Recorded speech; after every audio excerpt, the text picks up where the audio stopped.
ট্রেনে যাতায়াতে এখনো বিড়ম্বনায় পড়তে হয় প্রতিবন্ধী ও অসুস্থ রোগীদের। কুলিদের দৌড়াতে গুনতে হচ্ছে বাড়তি টাকা। যেহেতু প্রবলেম আছে স্বাভাবিক আমার একটু কষ্ট হয় উঠতে নামতে, দাঁড়ানোর জায়গা পাই না আর হুইল চেয়ার। আমি রিক্সা নিয়ে দাঁড়া করছি, ওনার গাড়ি নিয়ে আসছে, ওনার বিল হচ্ছে 100 টাকা। 200 টাকা চাওয়ার পরে আমরা 150 টাকা দিয়ে কথাবার্তা বলে আসছি। ব্যবস্থা নেওয়ার আশ্বাস কর্তৃপক্ষের। টাকা দাবি যদি আদায় করার চেষ্টা করে ওই লেবারের চাকরি থাকবে না। দেখছিলেন প্রধান শিরোনাম। সকালের সময়ে সঙ্গে আছি আমি আফজাল হোসেন এবং আমি জুনায়েদ আল হাবিব। এবার অন্যান্য শীর্ষ সংবাদ। ঢাকা সহ সারা দেশে গতকালও ছিল শিক্ষার্থীদের রাস্তা অবরোধ কর্মসূচি। আজ সকল শিক্ষা প্রতিষ্ঠান ছুটি ঘোষণা। রাজধানীর মিডফোর্ডে ওষুধের মার্কেটে র্যাবের ভ্রাম্যমাণ আদালতের অভিযান। বিপুল পরিমাণ গরু মোটরতাজাকরণ ট্যাবলেট সহ নকল ও বিক্রির নিষিদ্ধ ওষুধ জব্দ। সুদের হার কমে যাওয়ার শঙ্কায় বেড়েছে সঞ্চয়পত্র বিক্রি। বিত্তবানরাই ভোগ করছেন সুবিধা, বিনিয়োগ কাঠামো পরিবর্তনের পরামর্শ। বরগুনার আমতলীতে অপরিকল্পিত বেড়িবাঁধে পানিবন্দী হাজার হাজার কৃষক। নষ্ট হচ্ছে একরের পর একর আমন বীজতলা। এবং 3 মাস বন্ধ থাকার পর কাপ্তাই লেকে আবারও মাছ ধরা শুরু। ফিশারি ঘাটে ফিরেছে কর্মচাঞ্চল্য।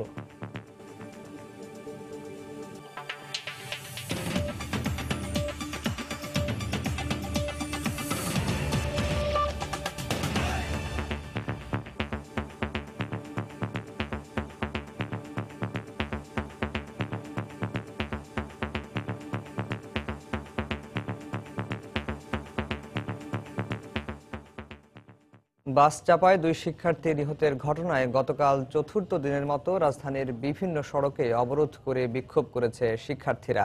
নিরাপদ সড়ক এবং অভিযুক্ত চালকদের বিচার দাবিতে ক্লাস পরীক্ষা বর্জন করার পাশাপাশি বিভিন্ন যানবাহনের চালকদের ড্রাইভিং লাইসেন্স পরীক্ষা করে তারা। গতকাল দুপুরের পর অবস্থান তুলে নিলেও দাবি আদায় না হলে আজ আবারও সড়ক অবরোধের হুঁশিয়ারি দেয় বিক্ষুব্ধ শিক্ষার্থীরা। বুধবার বেলা 12টার দিকে শাহবাগ মোড়ে অবস্থান নিয়ে যান চলাচল বন্ধ করে দেয় বিভিন্ন স্কুল কলেজের শিক্ষার্থীরা।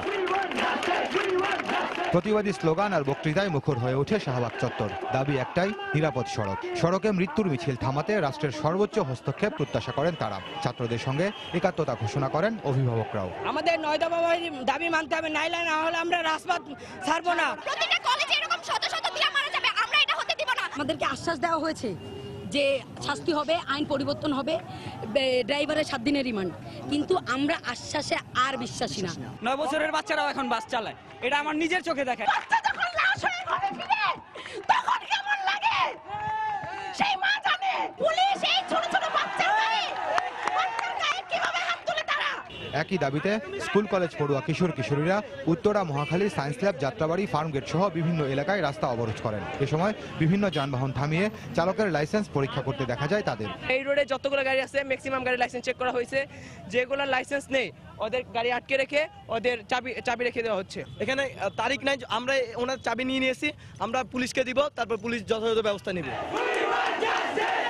আন্দোলন চলাকালে পুলিশ শিক্ষার্থীদের নির্যাতন করেছে দাবি তুলে এর প্রতিকার চান তারা। আমাদের বিচার না নিয়ে আমরা রাস্তা ছাড়বো না। আন্দোলনে আটককৃত শিক্ষার্থীদের কোন রকম হয়রানি করা যাবে না।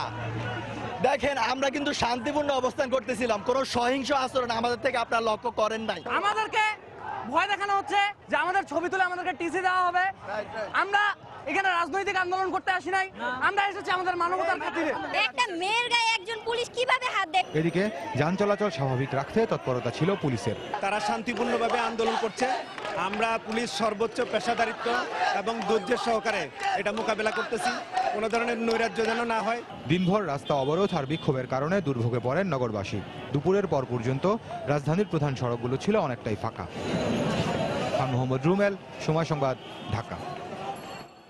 এদিকে সার্বিক পরিস্থিতি বিবেচনায় আজ সব শিক্ষা প্রতিষ্ঠান বন্ধ থাকবে বলে জানিয়েছেন শিক্ষামন্ত্রী নুরুল ইসলাম নাহিদ। গতকাল রাতে সিলেটের বিয়ানীবাজার উপজেলা কমপ্লেক্সে সময় সংবাদে তিনি বলেন, বাস দুর্ঘটনায় 2 শিক্ষার্থীর মৃত্যুর ঘটনায় প্রধানমন্ত্রী শেখ হাসিনাও মর্মাহত। মাননীয় প্রধানমন্ত্রী তার ক্ষোভ প্রকাশ করছেন এবং তিনি খুবই মর্মাহত হয়েছেন এবং তিনি নির্দেশ দিচ্ছেন যেন অবিলম্বে এটার ইনকোয়ারি করে এবং আসামিকে বিচারের আওতায় নিয়ে আসা হয় এবং কঠোর শাস্তি দেওয়া হয়। এই বিষয়ে সরকার কঠোর ব্যবস্থা নেবেন এবং ভবিষ্যতে যেসব নিরাপত্তার জন্য সব দাবি তারা বলছেন বা আমরাও মনে করি উচিত, সেগুলো আমরা করতে থাকবো এবং কিছু কিছু করা হবেও। ছাত্রদের প্রতি আহ্বান জানাচ্ছি যে তারা দয়া করে যেন এই রাস্তায় নেমে আসা বন্ধ করেন এবং তারা তাদের ক্লাসে ফিরে যান। আগামীকাল সারা দেশের সকল শিক্ষা প্রতিষ্ঠানকে বন্ধ রাখছি। নিরাপদ সড়কের দাবিতে চট্টগ্রাম ও ময়মনসিংহ সহ দেশের বিভিন্ন স্থানে মানববন্ধন ও বিক্ষোভ করেছেন শিক্ষার্থীরা। বরিশালে আন্দোলনরত শিক্ষার্থীদের সঙ্গে খারাপ আচরণ করায় কোতোয়ালী থানার এসআইকে প্রত্যাহার করা হয়েছে।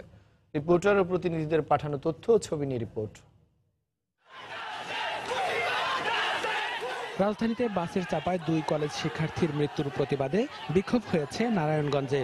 সকালে মিছিল নিয়ে নগরীর চাষাড়া মোড়ে জড়ো হয় বিভিন্ন শিক্ষা প্রতিষ্ঠানের শিক্ষার্থীরা। এ সময় ব্যারিকেড দিয়ে যান চলাচল বন্ধ করে দেয় তারা। অবিলম্বে জড়িত বাস চালকের শাস্তির দাবি জানান শিক্ষার্থীরা। আমাদের ছাত্ররা শান্তিপূর্ণ অবস্থান পালন করেছে, তবু আমাদের ছাত্রদের আমরা দেখেছি কিভাবে হামলা করা হয়েছে। ছাত্রদের হামলার বিচার চাই। বুধবার সকালে চট্টগ্রাম প্রেস ক্লাবের সামনে অবস্থান নেয় বিভিন্ন স্কুল কলেজের শিক্ষার্থীরা। এ সময় সড়ক দুর্ঘটনার প্রতিবাদ কর্মসূচিতে শিক্ষার্থীদের ওপর পুলিশি হামলার নিন্দা জানিয়ে স্লোগান দেয় তারা। একই সঙ্গে মহাসড়কে ফিটনেসবিহীন গাড়ি চলাচল বন্ধের দাবি জানায় শিক্ষার্থীরা। পরে নগরীর চকবাজার এলাকা থেকে বিক্ষোভ মিছিল নিয়ে বিভিন্ন সড়ক প্রদক্ষিণ করা হয়। ফিটনেসবিহীন গাড়ি রাস্তায় চাই না, সব গাড়ি যারা তুলে ফেলে। একটা যাত্রী 2টা যাত্রী বেশি নেওয়ার জন্য একটার সাথে রীতিমতো রেসিং লাগাইছে। তাদেরকে আমি বলবো, আরেকজন বলবে না, আরেকজন বলবে, আরেকজন বলবে না। বরিশালের সিএনবি এলাকায় নিরাপদ সড়কের দাবিতে ও ফিটনেসবিহীন যান চলাচল বন্ধ সহ 9 দফা দাবিতে মানববন্ধন করেছে সিটি কলেজের শিক্ষার্থীরা। এক পর্যায়ে তাদের সরিয়ে দেওয়ার চেষ্টা করলে পুলিশের সঙ্গে শিক্ষার্থীদের ধস্তাধস্তি হয়। এই ঘটনায় কোতোয়ালী থানার এসআই হাবিবুর রহমানকে প্রত্যাহার করা হয়েছে। সন্তান যেন তার গড়হারা না হয়, আমরা চাই নিরাপদ সড়ক। একবার দুবার নয়, বারবার এরকম সড়ক দুর্ঘটনা হচ্ছে। আমাদের বারবার আশ্বাস দেওয়া হচ্ছে যে এর বিচার হবে, কিন্তু আমরা বিচার পাচ্ছি না। ময়মনসিংহেও শহরের টাউন হল, র্যালির মোড়, পাটগুদাম ও ব্রিজ মোড় এলাকায় বিক্ষোভ করে বিভিন্ন স্কুল কলেজের শিক্ষার্থীরা।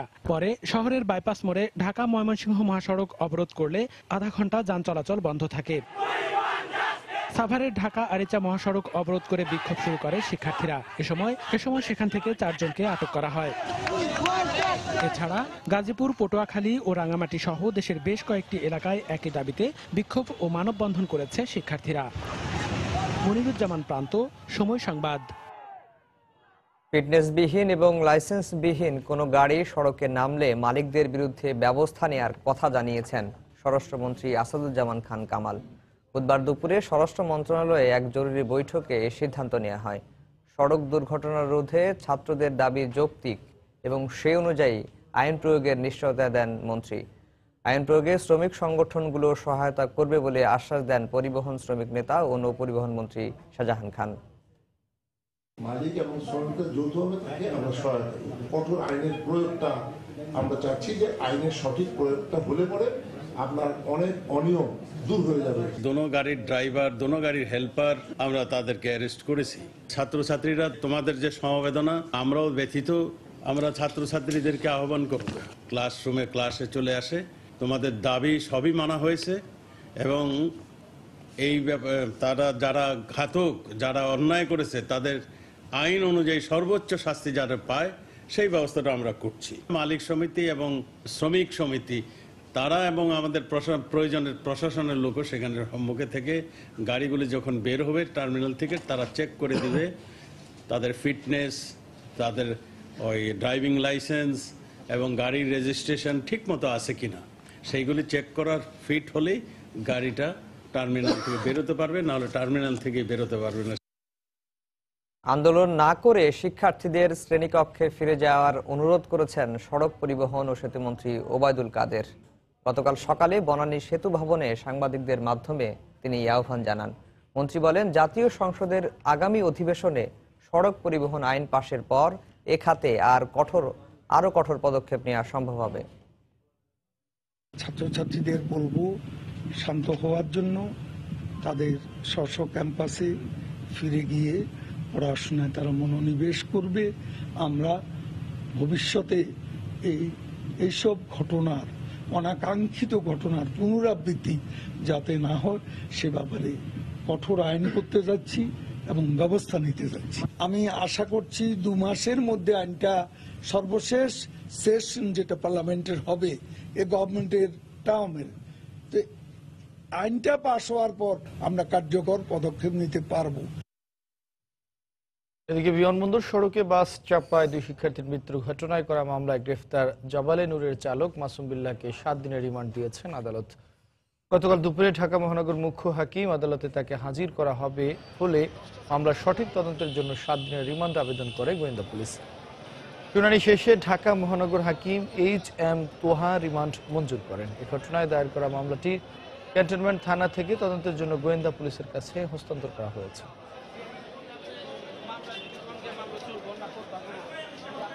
রাজধানী বিমানবন্দর সড়কে বাস চাপায় 2 শিক্ষার্থী নিহতের ঘটনা তদন্ত করবে হাইকোর্টের নির্দেশিত 3 সদস্যের তদন্ত দল। তাদের আগামী 2 মাসের মধ্যে তদন্ত প্রতিবেদন দাখিলেরও নির্দেশ দিয়েছেন উচ্চ আদালত। রাজধানীতে বাস চাপায় 2 শিক্ষার্থী নিহতের ঘটনায় জাবালে নূর পরিবহনের নিবন্ধন ও ফিটনেস সার্টিফিকেট বাতিল করেছে BRTA। বুধবার সকালে রাজধানী মানিক মিয়া অ্যাভিনিউতে ফিটনেসবিহীন যানবাহনের বিরুদ্ধে অভিযান চলার সময় কথা জানান BRTA চেয়ারম্যান মশিয়ার রহমান। 2 চালকের ড্রাইভিং লাইসেন্স বাতিলের উদ্যোগ নেওয়া হবে বলেও জানান তিনি। সকাল 9টা থেকে দুপুর 1টা পর্যন্ত চলা অভিযানে বাস, লেগুনা, পিকআপ ভ্যান, সিএনজি চালিত অটোরিকশা সহ বিভিন্ন যানবাহনের ফিটনেস পরীক্ষা করেন ভ্রাম্যমাণ আদালত। অভিযানে বিভিন্ন যানবাহনকে 1,32,000 টাকা জরিমানা করা হয়, আর লাইসেন্স না থাকায় 5 চালককে 1 মাস করে কারাদণ্ড দেওয়া হয়।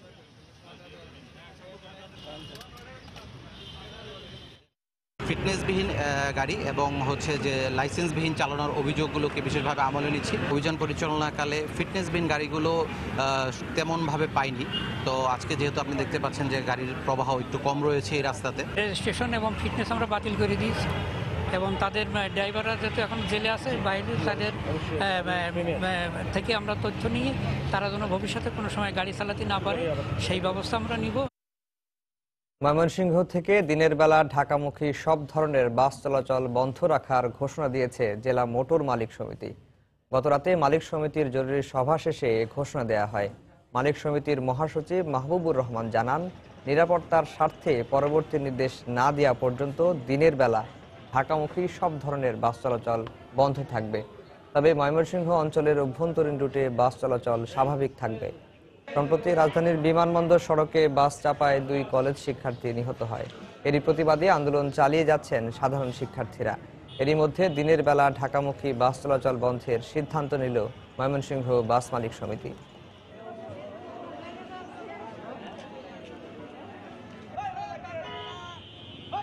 এই মুহূর্তে মাসকান্দা বাস স্ট্যান্ড এলাকায় আছেন রিপোর্টার হারুনুর রশিদ। চলে যাচ্ছি তার কাছে। হারুন, ময়মনসিংহ থেকে ঢাকামুখী যত ধরনের বাস রয়েছে, বিশেষ করে গেটলক সার্ভিস এবং লোকাল সার্ভিসের যত বাস ঢাকা যায়, সেই সবগুলো বাস দিনের বেলা চলাচল বন্ধ রাখার সিদ্ধান্ত নিয়েছে ময়মনসিংহ জেলা মোটর মালিক সমিতি। এবং এরই প্রেক্ষিতে ময়মনসিংহের মাসকান্দা বাস স্ট্যান্ড, যেখান থেকে গেটলক বাসগুলো ঢাকা উদ্দেশ্যে ছেড়ে যায়, সবগুলো বাস বন্ধ আছে। এবং ময়মনসিংহের যে পাটগুদাম ব্রিজ মোড়ে যে বাস স্ট্যান্ড রয়েছে, সেই বাস স্ট্যান্ডেও যানবাহন বাস চলাচল বন্ধ রয়েছে ঢাকামুখী। তবে ময়মনসিংহের যে অভ্যন্তরীণ অন্যান্য রুট রয়েছে, যেমন বিভিন্ন জেলায় যে ময়মনসিংহ থেকে আসা যাওয়া করে বা সেই বাসগুলো চলাচল রয়েছে। শুধু ঢাকাগামী বাস বন্ধ রয়েছে। এটি ময়মনসিংহ শহর এবং ময়মনসিংহের আশপাশে যেমন কিশোরগঞ্জ, নেত্রকোনা, জামালপুর, শেরপুর সহ বৃহত্তর ময়মনসিংহ অঞ্চলের যে জেলাগুলো রয়েছে, সবগুলো জেলা থেকেই ঢাকামুখী বাস চলাচল বন্ধ রয়েছে। বন্ধ রয়েছে। গত রাতে ময়মনসিংহ জেলা মোটর মালিক সমিতির একটি বৈঠক হয়। সেই বৈঠকে এই সিদ্ধান্ত হয় যে ঢাকামুখী সব যানবাহন বাস চলাচল বন্ধ থাকবে। তার কারণ হিসেবে বলছেন যে শিক্ষার্থীদের যে ধর্মঘট চলছে বা বিক্ষোভ চলছে, সেই বিক্ষোভের কারণে বেশ কিছু বাস ভাঙচুরের ঘটনা ঘটেছে এবং যার কারণে এখানে যারা পরিবহন মালিক বা শ্রমিক রয়েছেন, তারা নিরাপত্তাহীনতায় ভুগছেন এবং তাদের যে যানবাহন আছে, সেই যানবাহনের ক্ষতির আশঙ্কা রয়েছে। সেই ক্ষতির আশঙ্কার কারণেই তারা এই যানবাহন চলাচল বন্ধ রেখেছেন। তবে রাতের বেলায় ময়মনসিংহ থেকে ঢাকামুখী যানবাহন চলাচল করবে বলে জানিয়েছে জানিয়েছেন যে এখানকার যারা দায়িত্বশীল কর্মকর্তা রয়েছে। আমি কথা বলেছিলাম ময়মনসিংহ মোটর মালিক সমিতির মহাসচিব মাহবুবুর রহমানের সাথে। তিনি জানিয়েছেন যে এটি হচ্ছে তাদের বাস চালক শ্রমিকদের নিরাপত্তার জন্যই তারা এই সিদ্ধান্ত নিয়েছেন এবং রাতের বেলায় যখন বিশৃঙ্খলা হবে না তখন তারা এই যানবাহন চলাচল করবেন এবং এরপরেও যদি কোনো ধরনের বড় ধরনের বিশৃঙ্খলা ঘটে তারা সব সময় যানবাহন চলাচলের বন্ধ রাখবেন বলে তারা প্রাথমিকভাবে সিদ্ধান্ত নিয়ে রেখেছেন। কোনো বিশৃঙ্খলা হলেই তারা সেটি করবেন বলে তারা জানিয়েছেন। তবে এখানে আমরা এই মুহূর্তে রয়েছি মাসকান্দা বাস স্ট্যান্ডে। এখানে এসে দেখতে পাচ্ছি যে প্রচুর ঢাকামুখী বাস এখানে বন্ধ করে রাখা হয়েছে স্ট্যান্ডে এবং এই ঢাকামুখী বাস চলাচল বন্ধ থাকার কারণে অবর্ণনীয় দুর্ভোগে পড়েছেন এখানকার যারা সাধারণ যাত্রী আছেন। আমরা এই মাসকান্দা বাস স্ট্যান্ডে প্রচুর যাত্রীদের দাঁড়িয়ে থাকতে দেখেছি যারা ঢাকা যাবেন, বাসের জন্য অপেক্ষা করছেন এবং তারা আসলে হঠাৎ করে এই সিদ্ধান্তের কারণে অনেকটা বেকায়দায় পড়েছেন বলে তারা আমাদেরকে জানিয়েছেন। তো এই ছিল আমার কাছে ময়মনসিংহ মাসকান্দা বাস টার্মিনাল থেকে বাস চলাচলের সর্বশেষ খবর। আফজাল। ময়মনসিংহ থেকে ঢাকামুখী বাস চলাচল বন্ধ রয়েছে, সে খবর জানাচ্ছিলেন আমাদের সহকর্মী হারুনুর রশিদ। সকালের সময় আরো থাকছে। ঈদ ঘনিয়ে এলেও ব্যস্ততা নেই টাঙ্গাইলের পাথরাইল তাঁতপল্লীতে। উপকরণের দাম বাড়ায় তৈরি করা যাচ্ছে না নতুন কাপড়।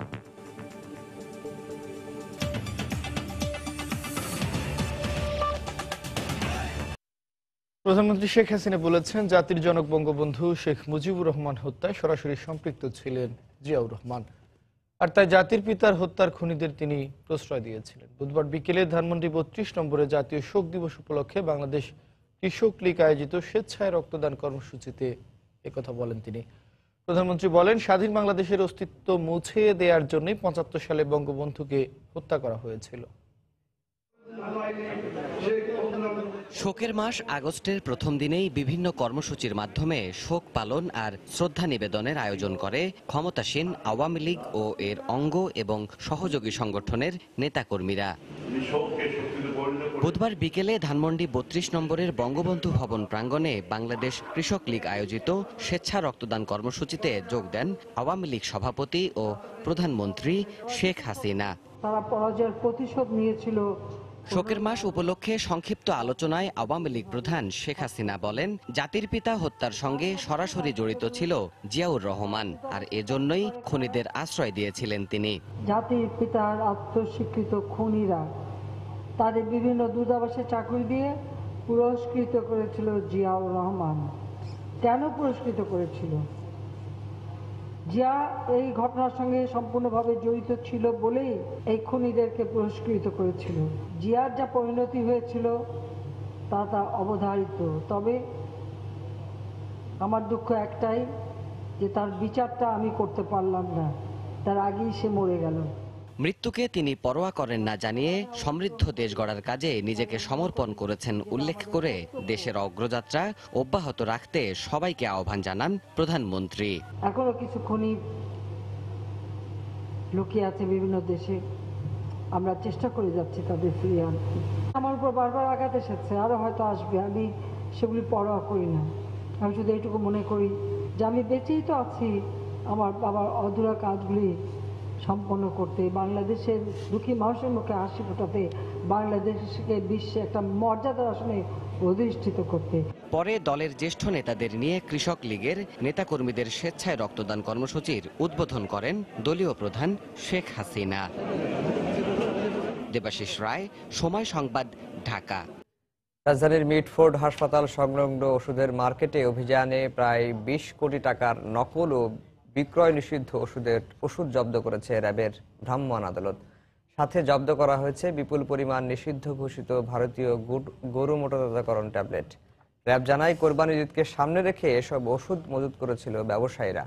অভিযানে 4টি প্রতিষ্ঠানের বিরুদ্ধে মামলা দায়ের করা হয়েছে। দোকানটিতে যে কয়টি ওষুধের প্যাকেট দেখা যাচ্ছে সেগুলো বাদে বাকি সব ওষুধ নকল আর অবৈধ।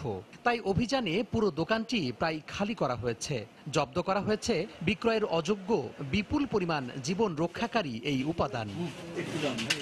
শুধু এই দোকানটি নয়, রাজধানীর বাবুবাজারের হাজী রানী মেডিসিন মার্কেটের বেশিরভাগ দোকানের অবস্থা প্রায় একই রকম। বুধবার দুপুরের পর থেকে মধ্যরাত পর্যন্ত চলে র্যাব ও ওষুধ প্রশাসন অধিদপ্তরের যৌথ অভিযান। এ সময় প্রায় প্রতিটি দোকান থেকেই নকল আর বিক্রয় নিষিদ্ধ বিপুল পরিমাণ সরকারি ওষুধ জব্দ করে ভ্রাম্যমাণ আদালত। র্যাব জানায়, ব্যবসায়ীরা কোরবানি ঈদ মাথায় রেখে অবৈধভাবে আমদানি করে পশু মোটাতাজাকরণ নিষিদ্ধ ট্যাবলেট। কোরবানি ঈদকে সামনে রেখে একটি চক্র অনেক সময় এই কাজটি করে থাকে।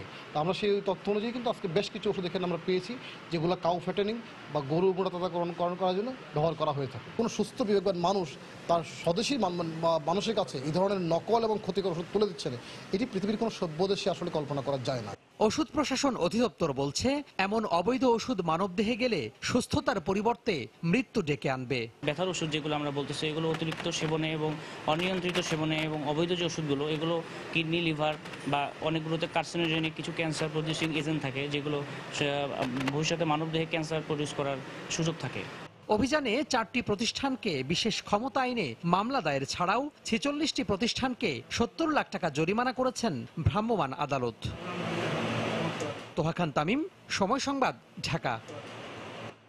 এখনো প্রতিবন্ধী বান্ধব হয়ে ওঠেনি দেশের রেল স্টেশনগুলো। প্রতিদিন ট্রেনে যাতায়াতের ক্ষেত্রে নানা ধরনের বিড়ম্বনায় পড়তে হয় তাদের, ভোগান্তি পোহাতে হয় অসুস্থ রোগীদেরও। স্টেশনে নেই পর্যাপ্ত হুইল চেয়ার, যা আছে তাও আবার কুলিদের দখলে। হুইল চেয়ার ব্যবহারে গুনতে হচ্ছে নির্ধারিত মূল্যের চেয়েও কয়েক গুণ বেশি টাকা। একই অবস্থা যাত্রীদের মালামাল পরিবহনের জন্য রাখা ট্রলি নিয়েও। নাজবুস সালেহের রিপোর্ট। ক্রাচে ভর দিয়ে বহু কষ্টে ট্রেন থেকে নামলেন তাফসির হোসেন। প্ল্যাটফর্মে কোনো হুইল চেয়ার না পেয়ে খুঁড়িয়ে খুঁড়িয়েই প্ল্যাটফর্ম পার হচ্ছেন তিনি। জন্মগত শারীরিকভাবে অক্ষম মমিনুলেরও একই পরিণতি। ট্রেনে উঠতে আর নামতে প্রতিদিনই জীবনের ঝুঁকি নিতে হয় তাদের। 100% ফিট মানুষের চাইতে আমার ফিজিক্যাল যেহেতু প্রবলেম আছে, স্বাভাবিক আমার একটু কষ্ট হয় উঠতে নামতে। নামার সময় মনে করেন ব্রেক করে, যাত্রীরা নামে, পরে আমি নামি, দাঁড়ানোর জায়গা পাই না আর হুইল চেয়ার। অথচ প্রতিটি প্ল্যাটফর্মেই থাকার কথা ছিল একাধিক হুইল চেয়ার। কমলাপুর স্টেশন ঘুরে দেখা যায় পর্যাপ্ত চেয়ার তো নাই, যা আছে তাও পড়ে আছে মালামাল বুকিং কক্ষের দরজার ওপাশে। ফলে অসুস্থ আর প্রতিবন্ধীদের ভোগান্তির শেষ নেই যেন। যাত্রীদের এমন অসহায়ত্বের সুযোগ নিয়ে মাত্র 10 টাকার হুইল চেয়ারের ভাড়া 100 থেকে 300 টাকা পর্যন্ত আদায় করে নিচ্ছে কুলিরা। আমি রিক্সা নিয়ে দাঁড়া করছি, ওনার গাড়ি নিয়ে আসছে, ওনার বিল হচ্ছে 100 টাকা। একটা লোকে যদি একটা রুগী ধাক্কায় নেয় নিম্নস্তরে কেউ 200-250 টাকা দেয়, চাইলে না কম লাগে না। একইভাবে যাত্রীদের মালামাল বহনের জন্য রাখা শতাধিক ট্রলির সবকটি কুলিদের দখলে, যেগুলো থাকার কথা ছিল প্ল্যাটফর্মে, যাতে যাত্রীরা নিজেদের মালামাল নির্দিষ্ট দূরত্বে নিজেরাই বহন করতে পারে। কিন্তু বাস্তবতা ভিন্ন। আমার কাছে মনে করেন যে একটা আছে, মনে করেন যে আমি স্টেশনের সরকারি লেবার, যা দুই একটা যা আছে তাও তারা ভাড়া চাচ্ছে অনেক বেশি, যেটা অনেক বেশি, যেটা 300-400 টাকা চাচ্ছে তারা। 200 টাকা চাওয়ার পরে আমরা 150 টাকা দিয়ে কথাবার্তা বলে পরে ভিতরে খুব ভালোভাবে আসছি। পরে 100 টাকা কইছে, পরে 150 টাকা কইলে আইছে। রেলওয়ের বেঁধে দেওয়া মালামাল বহনের এই মূল্য তালিকার বাইরে ঈদের অজুহাতে 10 থেকে 20% বেশি আদায় করা হচ্ছে কমলাপুর রেল স্টেশনে। এ সকল ব্যাপারে কার্যকরী উদ্যোগ নেওয়ার কথা জানাচ্ছে কর্তৃপক্ষ। ইচ্ছাগুলি নিজে ব্যবহার করতে পারবে, আবার এনে ফেরত দিবে, আর যদি লেবার দিয়ে ব্যবহার করতে পারে সেটাও করতে পারবে। টাকা দাবি যদি আদায় করার চেষ্টা করে, অবশ্যই তার বিরুদ্ধে ব্যবস্থা নেওয়া হবে। যে লেবার করবে ওই লেবারের চাকরি থাকবে না, স্টেশনে থাকার কথা না। যাত্রা নির্বিঘ্ন করতে স্টেশনে প্রশাসনিক নজরদারি বাড়ানোর তাগিদ রেলপথ যাত্রীদের। নাজমুস সালিহি, সময় সংবাদ, ঢাকা। সকালের সময়ে আরো থাকছে। ফ্রান্সে ব্যবসা বাণিজ্যে বাড়ছে প্রবাসী বাংলাদেশিদের আধিপত্য। বাংলাদেশের বিভিন্ন উন্নয়নে অংশীদার হতে চান প্রবাসীরা।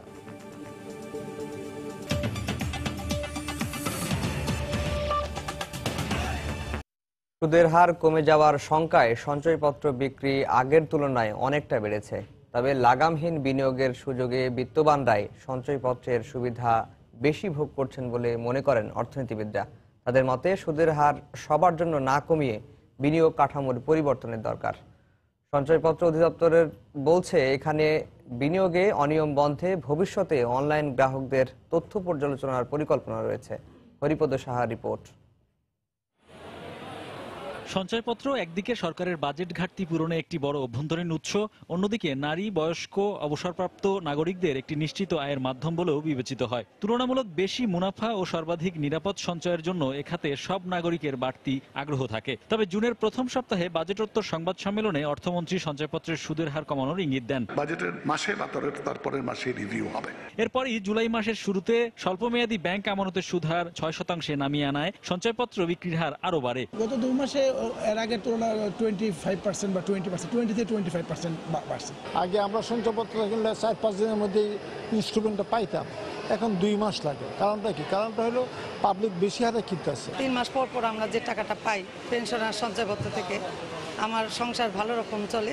শুধু আয়ের শেষ ভরসা হিসেবে মানুষ সঞ্চয়পত্রে বিনিয়োগ করেন তা নয়, অনেক বিত্তবানরাও আর্থিক খাতের অন্যান্য প্রতিষ্ঠানের তুলনায় প্রায় দ্বিগুণ মুনাফা পেতে সঞ্চয়পত্রে বিনিয়োগ করছেন বলে মনে করেন সাধারণ গ্রাহকরা। কোটি কোটি টাকার মালিক তারা এখন যখন শুনছে ব্যাংক ইন্টারেস্ট কমানো হবে, তখন দেখা যায় অনেক আইসা এখানে সঞ্চয়পত্রের উপরে ঝুঁকে পড়ছে। যখন আইন করা হবে যে এর লিমিটেশন এত এত এত এত, তাহলে তো আর ওরা পারবে না। সঞ্চয়পত্র কিনতে আয়ের উৎস জানানোর বাধ্যবাধকতা নেই, তাই উচ্চবিত্তরা এ খাতের সুবিধা বেশি নিচ্ছে বলে মনে করেন অর্থনীতিবিদরাও। ঢালাভাবে সঞ্চয়পত্রের সুদের হার কমানো উচিত নয়, বরং যাদের জন্য এই সঞ্চয়পত্র আসলে মূল টার্গেটেড, অবসরে যারা গেছেন তাদের জন্য, গৃহবধূ যারা আছেন যাদের ডাইরেক্ট ইনকাম নাই তাদের জন্য, সেইখানে কিছু মনিটরিং মেকানিজম করা উচিত যাতে তারাই আসলে সঞ্চয়পত্র বেশি মাত্রায় কিনতে পারেন, আর অন্যদের ক্ষেত্রে সুদের হারটা ভিন্ন হওয়া উচিত। সঞ্চয়পত্র অধিদপ্তরের শীর্ষ কর্মকর্তার সাথে কথা বলেও জানা গেল এখাতে কোনো ব্যক্তির বিনিয়োগ সীমা লঙ্ঘন রোধে কার্যকর কোনো ব্যবস্থা নেই। লিংক হবে বাংলাদেশ ব্যাংক এবং ডাকঘরের সঙ্গে, তখন কিন্তু ওই যে ন্যাশনাল আইডি ইউজ করব অটোমেশনের জন্য, ক্লিক করলে কিন্তু সাথে সাথে চলে আসবে যে এই নামধারী অথবা এই আইডিধারী, ন্যাশনাল আইডিধারী লোক তার অলরেডি 30 লাখ হয়ে গেছে, শেয়ার কিনতে পারবে না। সেই ক্ষেত্রে আমাদের চেক দেওয়া সম্ভব হবে। চলতি বছরের জুন মাস পর্যন্ত সঞ্চয়পত্র খাতে সরকারের মোট দায় দাঁড়িয়েছে 2,39,328 কোটি টাকা। হরিপদ সাহা, সময় সংবাদ, ঢাকা। অপরিকল্পিতভাবে বেড়িবাঁধ নির্মাণ করায় পানিবন্দী হয়ে পড়েছেন বরগুনার আমতলীর কয়েক হাজার কৃষক। বৃষ্টির পানি না সরায় নষ্ট হয়ে যাচ্ছে একরের পর একর জমির আমনের বীজতলা। স্থানীয়রা বলছেন বিধ্বস্ত কালভার্ট মেরামত না করে বাঁধ নির্মাণ করায় এই অবস্থার সৃষ্টি হয়েছে। কয়েকদিনের বৃষ্টিতেই পানিবন্দী হয়ে পড়ে এলাকাগুলো। বিস্তারিত জানাচ্ছেন এম এ আজিম। 3 দিনের টানা বৃষ্টির পানি বসতি এলাকাগুলো থেকে নেমে গেলেও প্রায় 4 দিন ধরে জমে আছে ফসলের ক্ষেতে। এতে পানির নিচে তলিয়ে আছে একরের পর একর আমনের বীজতলা। কিছু কিছু স্থানে বীজতলা ভেসে উঠেছে, আবার কোথাও কোথাও পানিতে ডুবে আছে। বীজতলা নষ্ট হওয়ায় এসব এলাকার কৃষি জমি এক মৌসুম থাকবে অনাবাদি। এদিকে আরো কদিন টানা বৃষ্টি হলে পেকে ওঠা আউশ ধানও নষ্ট হবে। 2007 হইতে এই পর্যন্ত আমরা বীজ পেরা করতে পারতে আসি না। এই ধান একবারের জায়গায় 3 বার হলান লাগে, তারপরও আমরা আমন চাষ করতে পারতে আসি না। প্রতি বছর বর্ষা মৌসুমে 2-3 দিন বৃষ্টি হইলেই জলাবদ্ধতার সৃষ্টি হয়। 2007 সালের ঘূর্ণিঝড়ে এলাকার বাঁধসহ কালভার্ট বিধ্বস্ত হলে কালভার্ট না নির্মাণ করেই বাঁধ নির্মাণ করে পানি উন্নয়ন বোর্ড, যার ফলে বর্ষা মৌসুমে বৃষ্টির পানি সরে না, আবার শুকনো মৌসুমে পানির অভাব দেখা দেয়। কাছাকাছি 3-4টা আছে, কালভার্ট আছে বা সুলিজ আছে, এই একটা সুলিজও নাই, সব মৃত্যু অবস্থায়। কেন যে পাচ্ছে না, কেন যে হচ্ছে না আমাদের নিষ্কাশনের ব্যবস্থাটা, এটা বড় দুঃখের বিষয়। অবশ্য দায়সারা বক্তব্য পানি উন্নয়ন বোর্ডের। তাদের দাবি বাঁধের কারণে নয়, অপরিকল্পিত বিভিন্ন উন্নয়ন প্রকল্পের জন্য হয়েছে এমনটা। অপরিকল্পিত নির্মাণ, অবকাঠামো নির্মাণের ফলে অনেক জায়গা পকেট সৃষ্টি হয়। এই পকেট এরিয়ার পানিগুলো যে নিষ্কাশন, যে ড্রেনেজ নেটওয়ার্ক যেটা আছে এর থেকে বিচ্ছিন্ন হয়ে পড়ে, তখন এইসব পকেট এরিয়াগুলোতে বৃষ্টির পানি আটকে যেতে পারে। গত বুধ থেকে শুক্রবার পর্যন্ত টানা বৃষ্টিতে আমতলী উপজেলার রাওগা, কাঠালিয়া, টেপুরা সহ 5 থেকে 7টি গ্রামের ফসলি জমি এখন পানির নিচে। এম এ আজিম, সময় সংবাদ, বরগুনা। টানা 3 মাস বন্ধ থাকার পর কাপ্তাই লেকে আবারও মাছ শিকার শুরু হয়েছে। ওই এলাকায় আবারও দেখা দিয়েছে কর্মচাঞ্চল্য। সকাল থেকে জেলার বিভিন্ন স্থান থেকে মাছ সংগ্রহ করে ফিশারি ঘাটে আনা হচ্ছে। ব্যবসায়ীরা মাছ পাঠিয়ে দিচ্ছেন দেশের বিভিন্ন স্থানে। রাঙ্গামাটি থেকে হেফাজত সবুজের তথ্য ছবি নিয়ে রিপোর্ট। প্রতি প্রতি বছরের মতো এবারও 1 মে থেকে কাপ্তাই হ্রদে মাছের বংশবৃদ্ধি, হ্রদে অবমুক্ত করা পোনা মাছের সুষ্ঠু বৃদ্ধি, মাছের প্রাকৃতিক প্রজনন নিশ্চিত করতে 3 মাস মাছ শিকার বন্ধ ছিল। মঙ্গলবার রাত 12টার পর নিষেধাজ্ঞার মেয়াদ শেষ হলে মাছ ধরতে নামেন জেলেরা। আবারও মাছ ব্যবসায়ী আর জেলেদের পদভারে মুখর হয়ে উঠেছে 725 বর্গমিটার আয়তনের কৃত্রিম কাপ্তাই হ্রদ। বুধবার সকাল থেকেই জেলার প্রধান মৎস্য আহরণ কেন্দ্রে ছিল মাছ ব্যবসায়ীদের ভিড়। প্রথম দিন মাছ শিকারের পরিমাণ দেখে খুশি ব্যবসায়ীরাও। প্রথম সিজনে আমাদের মাছ একটু বেশি আসছে, আগামীতে ভালো হবে আশা করি। এই মাছ আসতেছে যথেষ্ট, আল্লাহর রহমতে গতবারের চেয়ে অনেক বেশি, ব্যবসা ইনশাল্লাহ ভালো হবে। পানি যখন বাড়লে হয়তো মাছগুলি আরো বাড়তে পারে।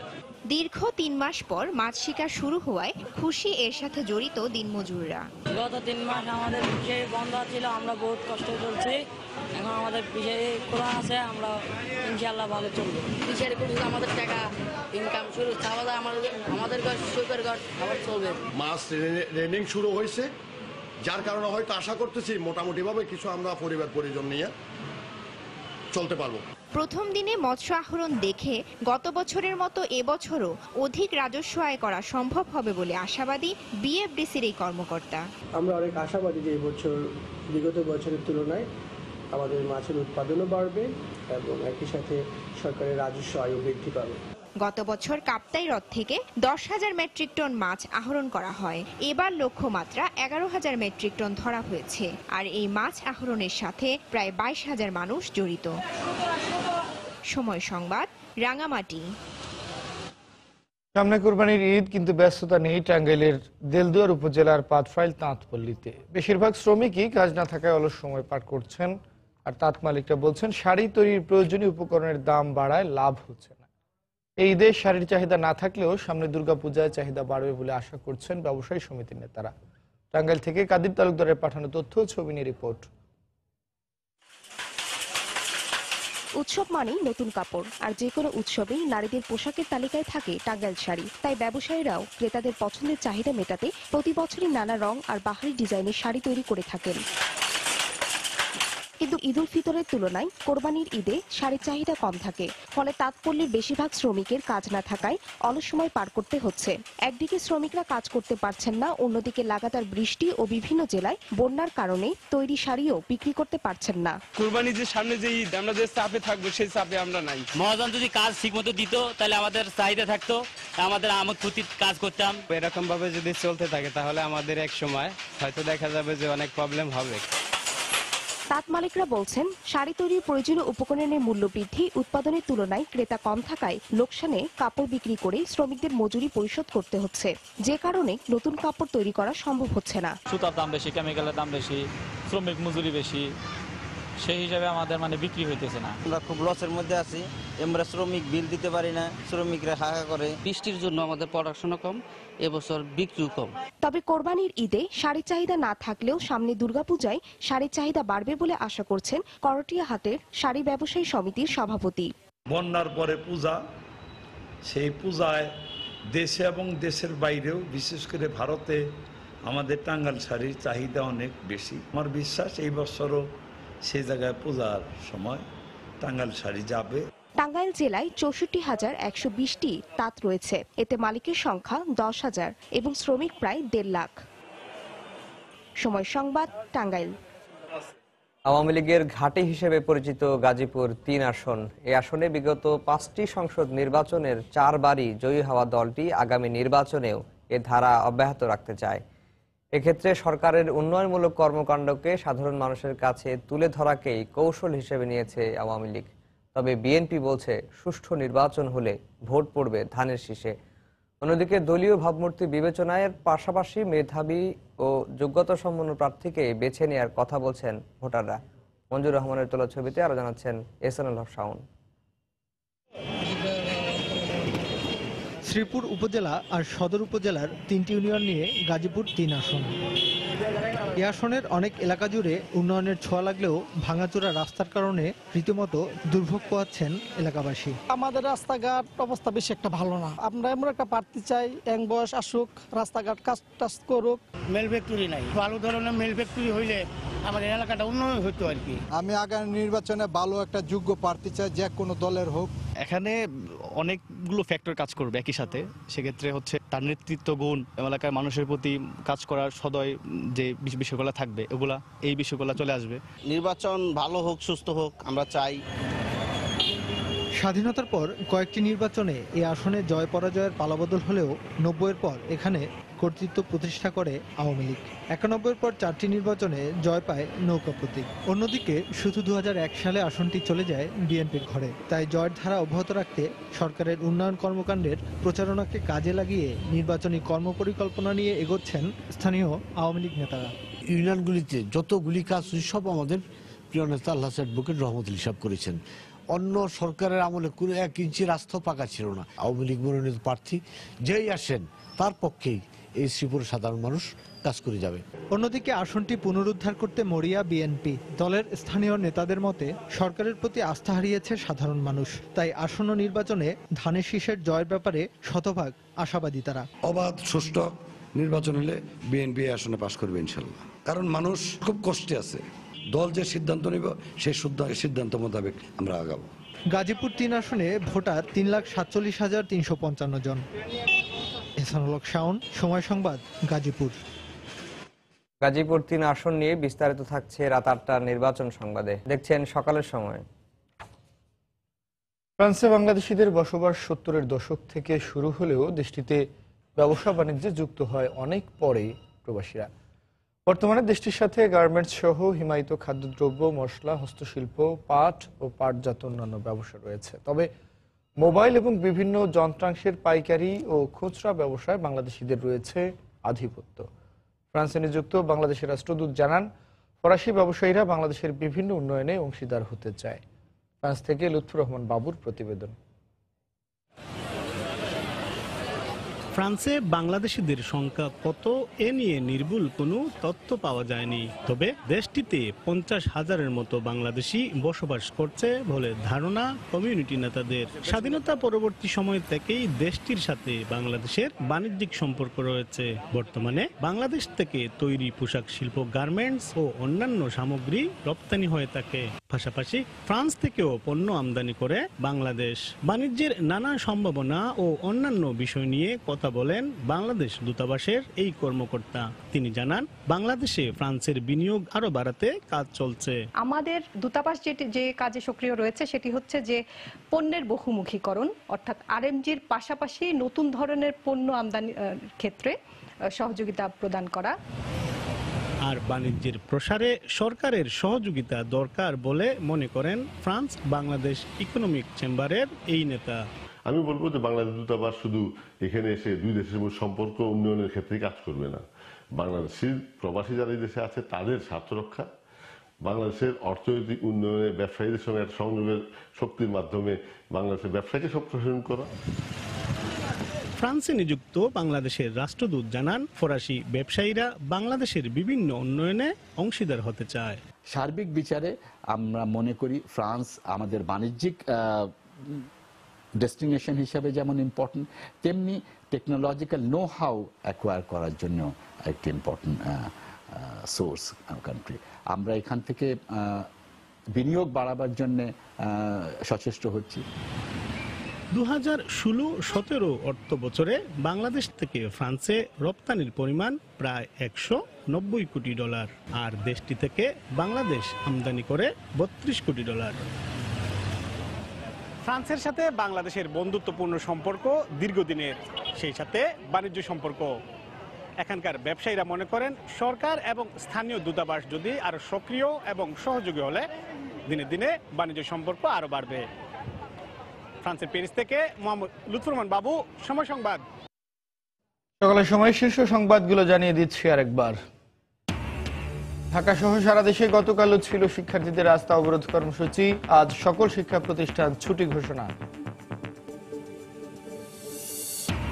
রাজধানীর মিডফোর্ডে ওষুধের মার্কেটে র্যাবের ভ্রাম্যমাণ আদালতের অভিযান। বিপুল পরিমাণ গরু মোটাতাজাকরণ ট্যাবলেট সহ নকল ও বিক্রয় নিষিদ্ধ ওষুধ জব্দ। ট্রেনে যাতায়াতে এখনো বিড়ম্বনায় পড়তে হয় প্রতিবন্ধী ও অসুস্থ রোগীদের। নেই পর্যাপ্ত হুইল চেয়ার, কুলিদের দৌড়াতে গুনতে হয় বাড়তি টাকা। সুদের হার কমে যাওয়ার শঙ্কায় বেড়েছে সঞ্চয়পত্র বিক্রি। বিত্তবানরাই ভোগ করছেন সুবিধা। বিনিয়োগ কাঠামো পরিবর্তনের পরামর্শ।